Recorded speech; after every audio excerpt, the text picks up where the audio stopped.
দিদি, বৌমা তো শুকিয়ে যাচ্ছে, কিছু কি খেতে পায় না? পায় না মানে? ওর বাপ যা দিয়েছে সে তুলনায় ও যা পায় তাই অনেক। বাবা, তুমি যদি আরেক পয়সা আমার শ্বশুরকে দাও তাহলে আর তোমার মেয়েকে দেখতে পাবে না।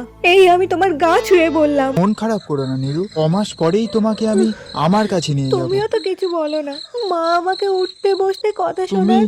তুমি একটু মানিয়ে গুছিয়ে নাও, কয়েকটা মাস দেখতে দেখতে কেটে যাবে। কাটলেই ভালো। এমন দমবন্ধ পরিবেশে স্বাভাবিক নিয়মেই নীরুর শরীর ভেঙে পড়ল। মা, আমি একবার বাড়ি যেতে চাই। কেন? কতদিন ওদের দেখি না, ওই জন্য বোধহয় শরীরটাও ভালো লাগছে না। এসব ন্যাকামি রাখো তো বৌমা, এখন একদম হবে না। রাত একটু গভীর হতেই জ্বর এলো কাঁপুনি দিয়ে।